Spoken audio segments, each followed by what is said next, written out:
Okay, so the first question that I have is, with the course that we did in March, everything we did, do you feel like the course helped you to change yourself as a teacher, your involvement in the classroom? Do you feel like anything has changed from the time you did the course in March? Anyone, anything, any changes? Okay, how did it change, Deborah? In March I came here for the course. For the first time I came here, the course really helped us a lot because it showed us that the structure that we were using was not the real one. So now from the course I learned how to change my structure. Everything that we've been doing all along has not been right in terms of work. So this has changed us a lot. Yokas. The educator that I work with, before, she was happy when I explained how things work. And also when we received the curriculum. The curriculum that you gave me and the workshop that I attended, it changed my way of teaching sign language. And also it changed how I worked with my teacher. And also now we no longer open the classroom. We close the doors and we work in a closed, before we used to work in a closed environment. I had no confidence, but now I have gained some confidence. So does it mean before you, in your classroom, you would teach with the door open and the kids would be looking at people moving around? Oh, okay, yes I did. Oh, okay.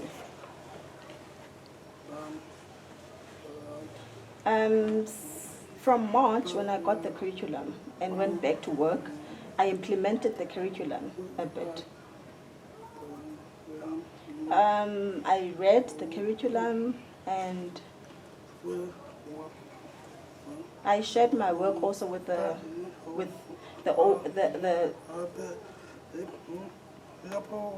I work with the teacher that the OT that I work with. So she wasn't really happy with the changes that were in the curriculum.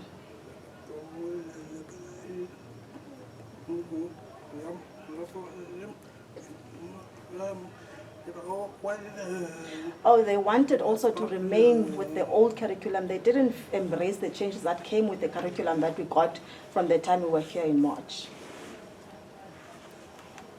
From the time I was here in the workshop, I was so motivated.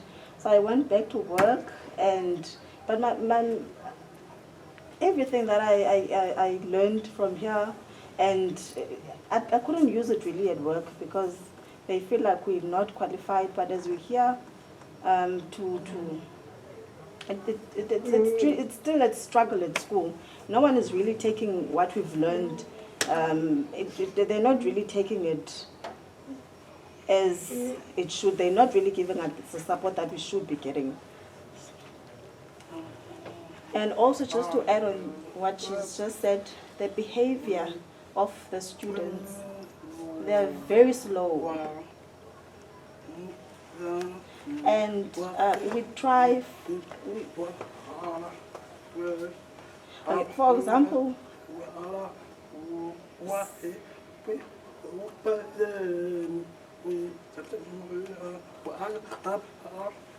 with the new information that we brought to the school, some are happy with the changes, some are really not happy with the changes. And they want to know why the changes are happening in class. So I feel this is a huge problem for me. Just to add on what he's just said, the educators at school,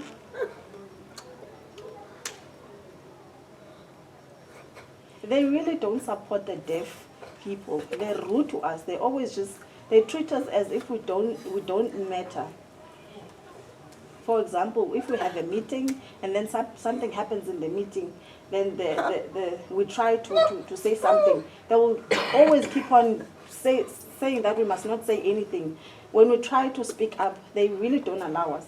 So the attitude of the teachers that we work with is really not good for us as assistant teachers. So many things that happened before the time we came to course. We've heard that the assistant teachers are not being treated well. So, okay, so this issue we will resolve. But now I'd like to ask for yourself, the time you learned, so now when you went back to class, when you implemented everything that you learned, how do you see the children? Do you feel that they're happy? Do you feel that they feel it's the ideas you are implementing are difficult? Do you feel like, can you, for example, remember Walma explained about children growing up, having emotional development, do you remember?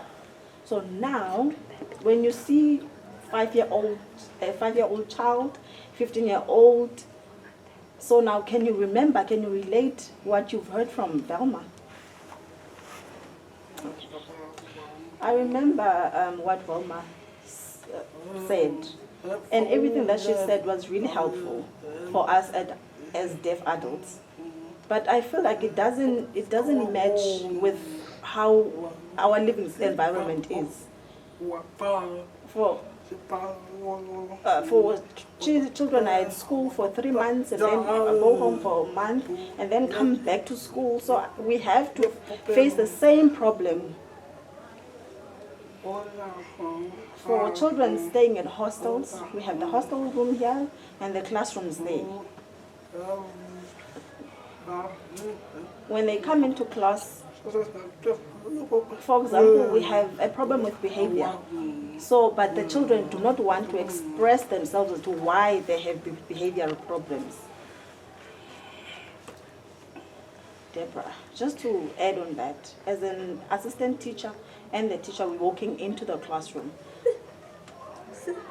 the children love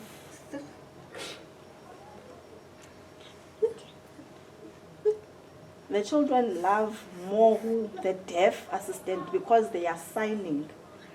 And they not really focus on the hearing on the teacher because they don't know how to sign. So we go in, we sign to them, we teach and everything. And then, for example, I go out to the bathroom and then the children are sitting there. They're waiting to see when is the assistant deaf teacher coming. When I come back now, the kids become active again. They start asking questions. And then I ask them, why did you not ask anything from your teacher? Why did you keep things keep your questions with you? So I feel like deaf children have more bond with the assistant deaf teachers more than the hearing teachers. Just to add on that, in my class, I have 9 children. I have 4 children that have their weaknesses, and then I have the others that are doing much better at their work. So now the teachers has asked me is focusing on the kids who have more difficulties, and then I focus on the ones that are doing better. So she tries, but she's really not successful in terms of motivating and grooming them. So when we swapped and I went and taught the children with problems, so the teachers saw that I was communicating them with signs, but the teacher feels like I spoon feed the kids. So I always have to explain that I'm not, because the language that I speak and the kids, they understand. So we cannot mix the hearing and the kids with who are slow learners and the ones that are fast at learning, because the understanding is different. They are slow to understand, but those ones, the hearing kids, are much better at understanding. So which is why we swap around. I go to the children with slow. I go to the children who are slow learners, and then we rotate.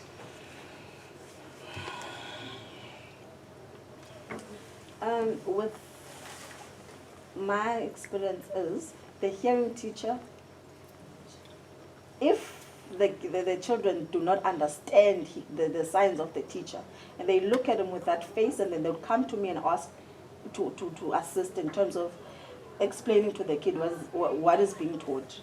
Then I sign to them, and then they understand exactly what the teacher wanted to ask.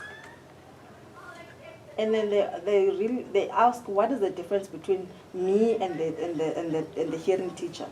So now the difference is because the sign language kids understand sign language better than from having it from the teacher who's hearing. For example, if we sign stories to them, they will not understand sometimes, and then I would come in and assist, and then they would now get what is happening with the story. And they would become very excited and would really are eager to learn from me now. Okay, so I see that deaf children identify better with hearing deaf assistant teachers. Yes, they do.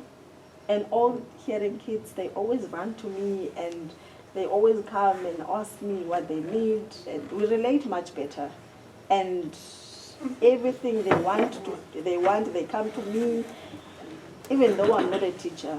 So if they need support, and also for the skills children, they also come to me as well.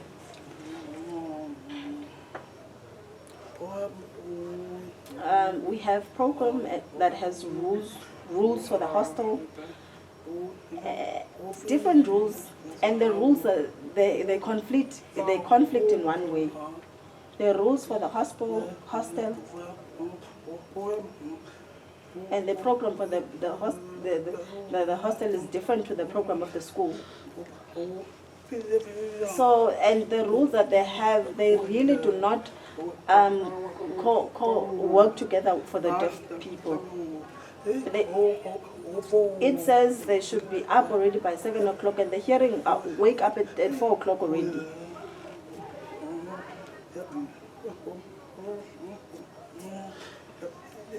So that's why the program doesn't correspond that they have versus the hostel and the school. Okay, so do you guys see that the children feel much comfortable with the deaf assistants more than the hearing teachers?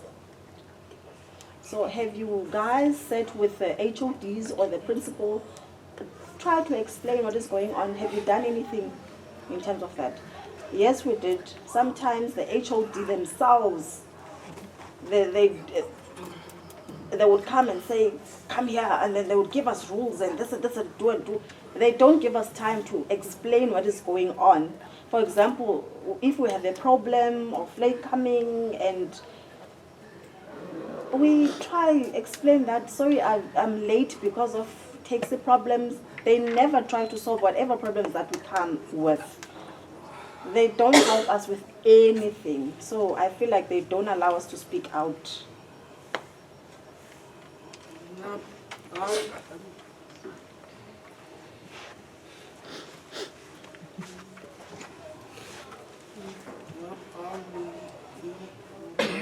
Also, I just want to know this question. I'm a bit confused. The adults, maybe they are adolescent at the hostel, and then you have the adults act as the assistant teacher or the cleaner. But all of them, we fall under one department, but who do we report to? Is it the government's responsibility, or is like the assistants teachers, are they part of the government or SGB, or because we don't know, like because to respond to, because to the hostel issues, who do you really respond to? That's a good question, but I feel I'm not sure if that is linked to the TEDI. But that's a good question because of your roles as teacher's assistant is not clear. But we will note it down, and we will do some research to explain that the assistant teachers are a bit confused. In KwaZulu-Natal, the teachers who have a few posts. There's a few posts, meaning that the SGB pays for that. Also, the sign language as a subject, it's nothing, there's nothing in KwaZulu-Natal. But they gave funding for the school, and then the school is responsible to hire and pay for the assistant teachers due to the funding that they receive. But we will note it. But we can't, I can't answer you by saying that we can solve that problem. Please, yeah. Debra. The role as an assistant teacher and the teacher and their roles, I'm a bit confused to the roles or responsibilities of assistant teachers. For assistant teachers, maybe they say you must teach sign language and also help the teacher and teach them signs, but also then we have more responsibility by cleaning. Then we become cleaners, and also you have to clean the toilets, or wherever the child gets sick, or they dirty themselves, or washing the walls. Because I mean, when the school closes, then we have to do that. So the responsibility of an assistant is quite confusing, and the responsibility of a teacher is also confusing, because what must the teacher do and what must the assistant do? Just to add on what Debra said, it's almost like the teachers, they give the assistants so much responsibilities to do, and then they just teach a small bit. But I mean, we can't be teaching them all the time. It's a teacher's responsibility. So when I ask them what is my responsibility, and not giving me such a lot of work to do, but when you ask what is the teacher's responsibility and my responsibility, and when they say in my job description, then say for example, maybe they stuck in don't know sign language, we teach them, but we don't have to do everything. It's like teaching them at the end of the day. Like I'm doing my job and the teacher has to do their job, so it's very confusing. Okay, I just want to go back to the week course that we all did. Remember the first day, Jabbar spoke about what does it mean to be deaf culture that he did. And then I explained about the different modules of education. There's oral, there's bilingual. I did that presentation, and then afterwards, Vera, the audiologist, she also explained, remember, the nice presentation that she had, and how you can hear, and the decibels and all that. And then Tara, she spoke about if a person is deaf, how does it impact the language development? So, for example, when a child is identified late, when they're 4 or 5 and they're going to school to learn sign language, but you know the academic level of learning. And then also we spoke about, Emma spoke about the classroom, about how the lighting, how to structure your class properly for deaf children. And then Cindy from Witboma, she spoke about the various barriers, the social barriers, and like, you know, the problems that they're having, the abuse that's also happening. And then Judith spoke about, you know, like the ecosystem, the child, the family, the school. You remember the community, that circles, how it all linked to one another. When you identify a child, you can't say whose fault it is, but the impact may be from family or from the community in that environment. And then Tara also spoke about the barriers for language delay, meaning maybe they arrive at school at the age of 5, now they have to learn sign language. How do we assist in that way? Yes, you can teach, but how do you help them improve their English structure? And then we also had a panel discussion, remember, about how to improve the reading and the literature.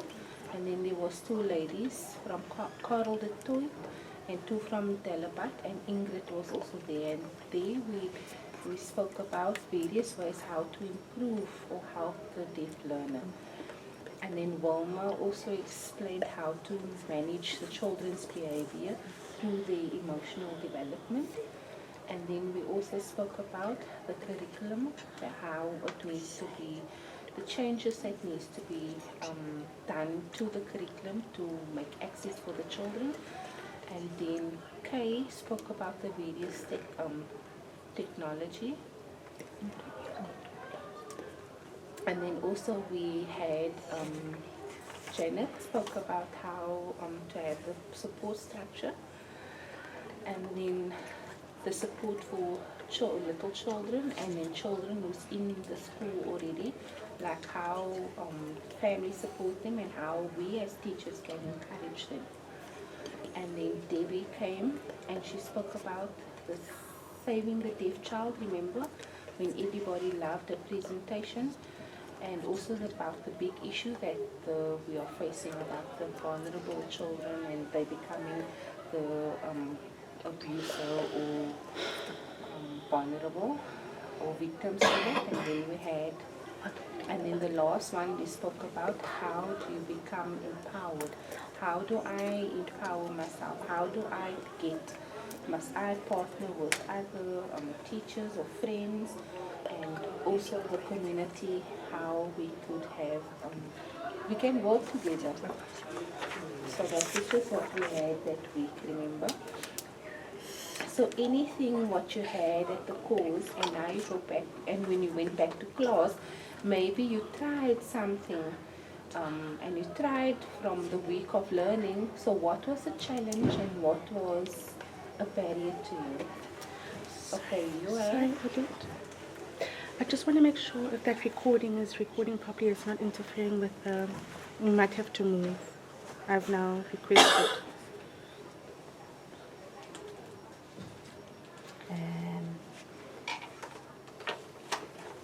Just stop it, please. Let's go. Teddy 1 save. Let's go to the recording.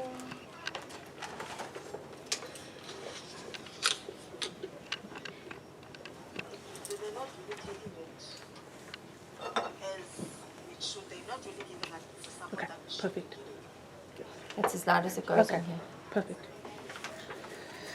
Thank you. I think it's audible. Okay. Sorry, everybody. They're just making a lot of noise next door, so we're just wanting to make sure it doesn't impact the sound.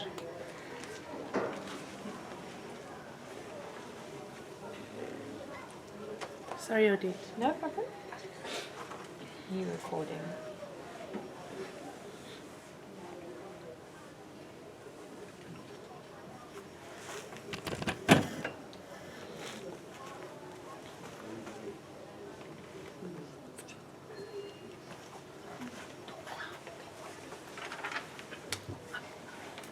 Okay, sorry for the interruption. Okay, I tried with the chalk writing and the various colors of it and what the teacher gave, and maybe if I wrote in blue, then the children just stayed and didn't know what I was doing. And I said, but this is the same. And I said, come, we use the whiteboard, the white chalk, and then they understood. But I said it's exactly the same, it's just different colors. Like maybe the boy is in blue, but when you write boy in white, then they know that it's boy. So the color of the chalk, that was very confusing. And you know, also doing the numbers and having the various colors, maybe 1 to 100, and there's the color green. Now at their table they have just a black and white one, and they're like, no, this is not the same. So when you say where's number 18, they can't show it there. But on the color board, when you ask them where's number 18 there, then they understood it. So it was quite confusing to me because I couldn't understand why. And then the teacher went to the HOD and asked, and then they said yes, but they had a workshop somewhere. And then, yeah, but myself and the teacher, we looked at each other. But, you know, at the special schools, that is where they use various colors. they can't adapt to it, but when you have it in black and white, then the children can identify it very easily. So that was interesting. Wow. Any other challenge? Yeah, the challenge that we have are still the same. We're not working together. And teamwork? No. Sorry. So the SMTs didn't work for us, and so it's not up till now.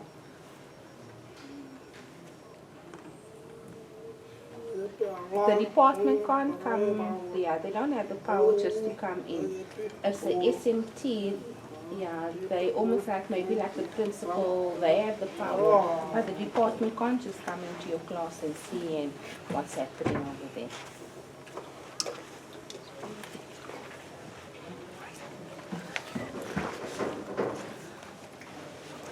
So now I'd like to ask you guys, how do you feel in terms of the course? Do you feel there's something missing with the course? You say maybe the course was just a week, but there was something that you wanted to learn, but it wasn't in the part of the program. Okay, I would like to learn about the role because it's really not clear. Same thing. I wanted to learn about the children's rights and how to empower them. So I would like some feedback on that.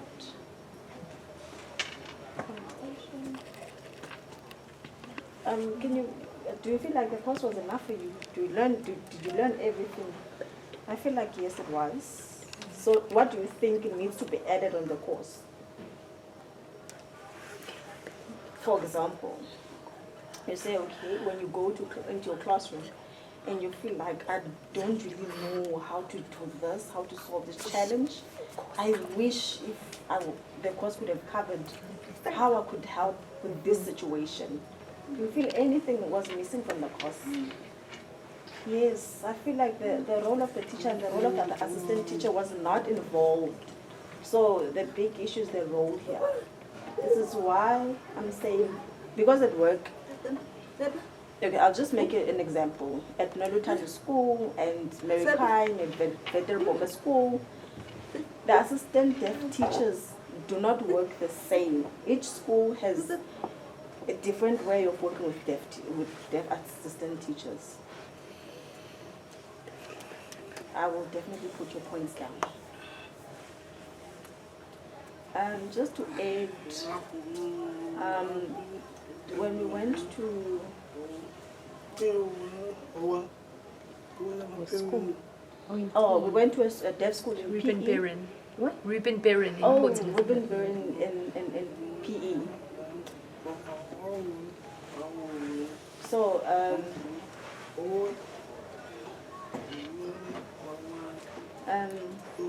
they talked about socializing and also policing at school.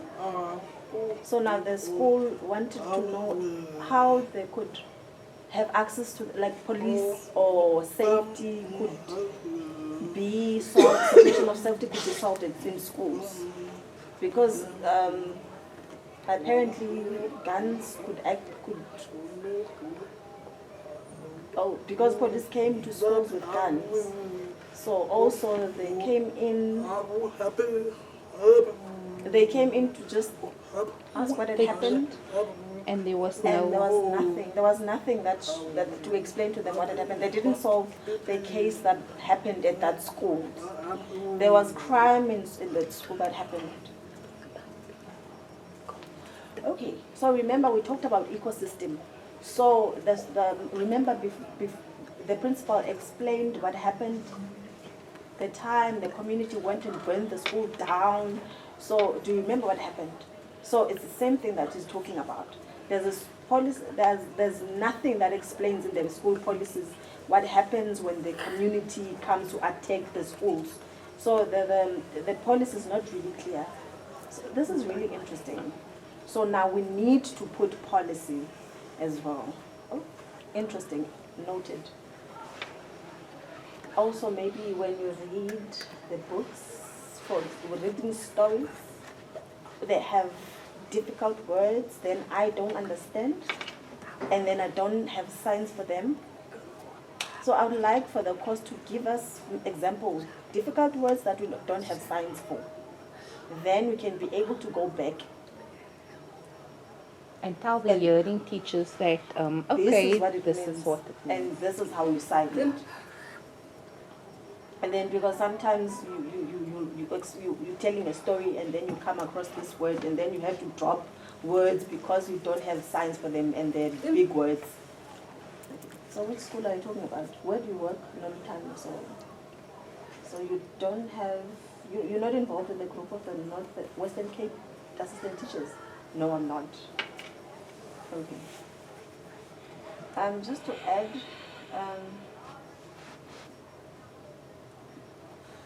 Sometimes maybe a child comes at school maybe at the age of 8, and with high hopes they're busy with babies, where they're teaching them. But when coming to the school, that child is also lost. And they just give the responsibilities to us as assistant teachers. And it's difficult for us also to teach a child that there's no knowledge of sign language.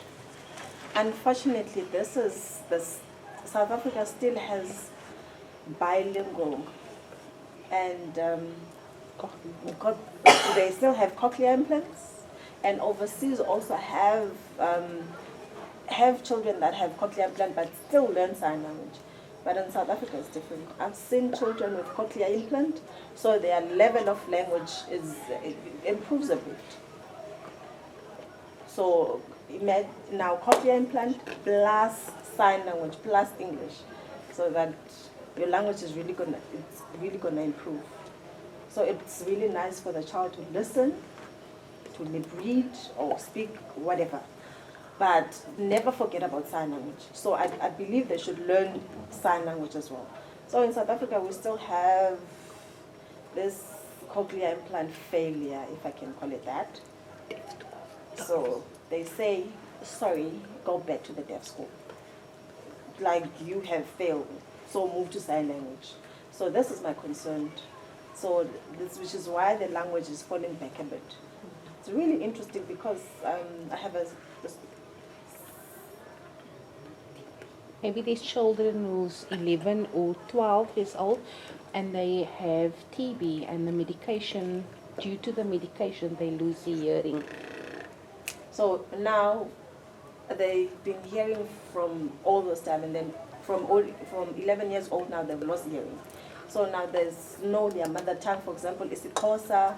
So they've gone to and Xhosa school now. They have to change life. They have to go to a new school. So now start learning sign language. So this is going to kill their confidence, of course. Imagine also cochlear implant, hearing loss. There's many things that are happening out there. Some hearing people think. Yeah, there is various ways how people take it as cochlear implants, where some of them are good, some of them are not so good. But it's what the parents believe. That's why the child can't learn easy. So child is also being forced at the end of the day to go and do this, but then it's a loss for the child at the end of the day. Just to derail a bit from what you guys are talking about. I think a month ago,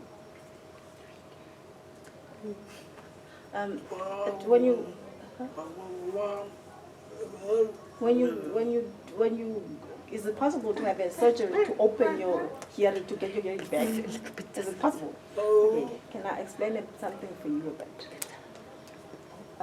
Remember before, remember the picture that we showed you before? You have a hearing, you have 3